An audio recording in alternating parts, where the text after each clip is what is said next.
Hello all, welcome back to Current Affairs Settler series. I'm Guna Mathivanan from Officers IAS Academy. Friends, in the last video I explained about the provisions of RTI Act. In the last video I explained about the provisions of DPDP Act, Digital Personal Data Protection Act. So I said that DPDP Act, certain provisions of this DPDP Act is diluting the provisions of RTI Act. So, as according to the experts' opinion, so what we see from newspaper, we are able to understand that certain provisions of the Data Protection Act is affecting the provisions of RTI Act. So, how it affects, we will try to understand in today's video, and they will also explain other concerns raised by the experts with respect to DPDP Act. What are the other concerns that also we will see.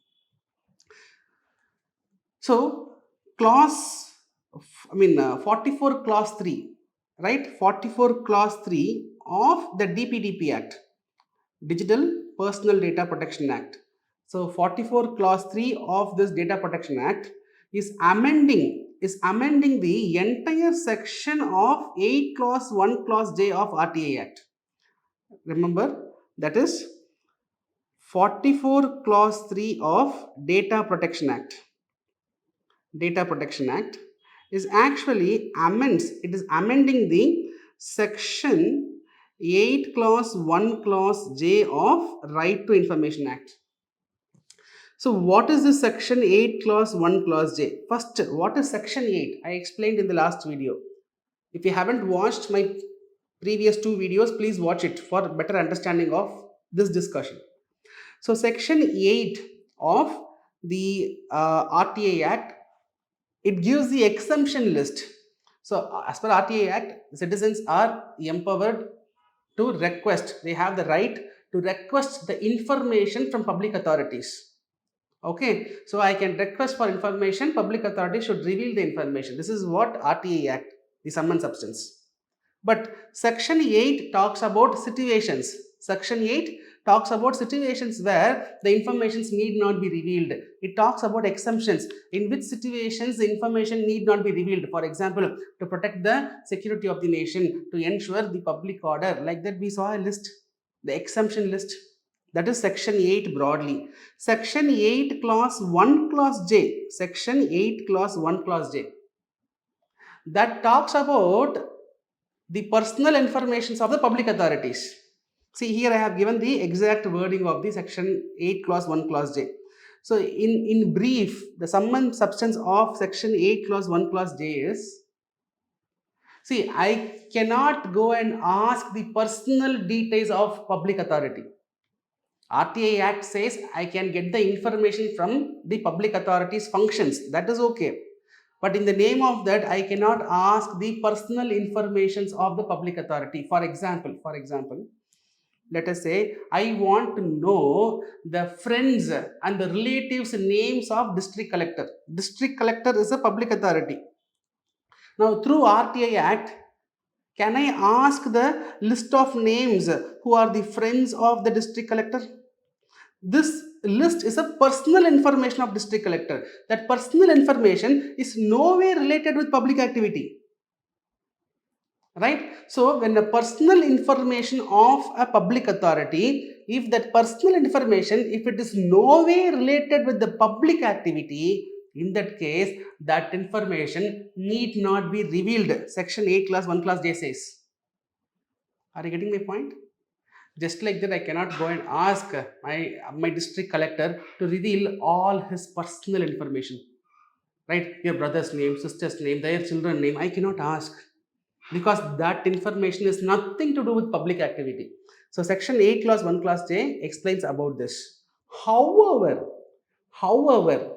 if there is a larger public interest, I am asking district collector reveal all the names.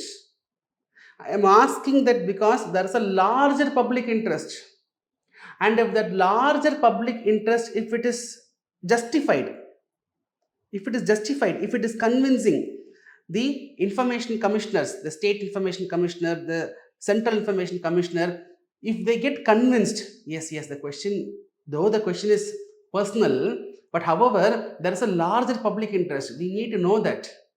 In that case, if the information commissioners are getting convinced, then that information can be revealed. That information can be revealed, right? So section 8 clause 1 clause J. For example, we will take an example. We will take an example. See, former chief minister of Tamil Nadu was admitted in hospital. Former chief minister of Tamil Nadu was admitted in hospital. Now, I cannot go and ask the information related to what chief minister ate, what was the breakfast, what was the lunch. That is personal. That is personal information, nothing to do with public activity. Are you clear? I cannot ask. But if there is a larger public interest, if there's a large public interest, as we people, we want to know our leaders' health details. We want to know whether the treatment was given is right or wrong. If there is a larger public interest, and if the information commissioners get convinced, yes, though it is public information, though it is personal information, but that's a larger public interest. So if they get convinced, that information will also be released under RTI Act. This is what is explained here. If you want to go through, you can go through. But this is the essence. But now what happened? The data protection, the 44 clause 3 is amending this section. It is amending the section. It is putting a blanket ban. Section 44 clause 3 simply says, it replaces this entire section. It replaces this entire section. It says, personal information cannot be revealed. The personal information, even at any cost, it cannot be revealed. That is what Data Protection Act says. So this 44 clause 3 of the Act, it is amending the entire section of 8 clause 1 clause J. It simply says the information related to the personal information of public authority is exempted from this Act. This entire explanation is getting replaced. It is getting amended. Now 8 clause 1 clause J reads that personal information of public authority at any cost will not be revealed. So previously there were qualifiers. Yes, you cannot ask. But however, if there is a larger public interest, then that information can be revealed. But now the amendment is widening the scope of withholding. The amendment is widening the scope of withholding. Put it simply, now even if there is larger public interest, even if the information commissioners are getting convinced, still the personal information of public authority need not be revealed. Right? So this is how the RTI Act is getting diluted because of DPDP Act, according to experts. Also, if you look at the 38 clause 1 of DPDP Act, 38 clause 1 of this DPDP Act says, this is another interesting clause. The 38 clause 1 says, if any other act comes in contradiction with the DPDP Act. So previously we saw RTI versus DPDP Act. Okay, now forget about RTI. If some other act is coming in contradiction, some XYZ act, if that is getting that is coming in contravention with the DPDP, then DPDP will prevail. So any act, if this Data Protection Act, if it is going to affect any other act, right, DPDP Act will prevail. That is what it says. So 38 clause 1 of DPDP Act notes that in the event of any conflict between a provision of this Act, DPDP Act, and provision of any other law for the time being in force, the provision of this Act shall prevail to the extent of such conflict. If there is any conflict, DPDP Act will prevail. So DPDP Act becomes more powerful. If it disturbs other laws also, DPDP will prevail. Right? So these are raising some concerns.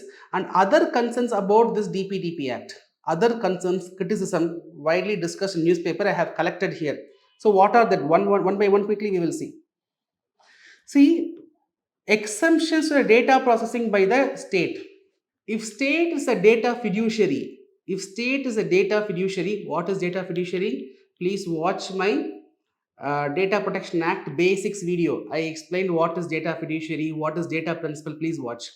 If state is a data fiduciary, then when state is going to process the personal data of the data principals, that is, if state is going to process my personal data, the state need not get consent from the data principal. The state need not get consent from the data principal. That is, the data principal individuals, I have some rights. I have some rights with respect to my data. Those rights will be compromised if government is going to process. If government is going to process, that is going to be compromised. Government need not get consent from you. We discussed Data Protection Act. We said if state government, let's say for example, we have socio-economic caste census. So my data is in the socio-economic caste census. That caste census data, if that is going to be processed to identify beneficiaries for certain scheme, when they process, government will not get my permission. But if a private player is doing, they have to get permission, right? So this is going to affect the right to privacy, expert says. And not just that, and government is processing, if that is resulting in some harm, some consequences. See, recently also we saw, if I am this SBI's, State Bank of India's employees' details were revealed in Telegram channel. Government is having the data. Government is processing the data. All those data breach we are able to see. What is the consequence? How government is going to handle? There is no clarity. The Act allows transfer of personal data outside India. That is, we can take the personal data outside India for processing. What did government say? We can take it outside India, but we cannot take it to certain countries. Certain countries list, for example, Pakistan, China. If government of India says these are the exempted countries, Pakistan, Afghanistan, for example, I am saying Pakistan, Afghanistan, China. For example, government is exempting these countries. Then only in these countries we cannot process, but in other countries we can process. That is what the Act says. So when we take our personal data to other countries, in other countries we do not know what is the data protection standards. So my data is taken to some XYZ country, there it is processed, but in that country there may not be data protection standards. My data can be breached there. Right? There is no provision what we are going to do in that scenario. Right?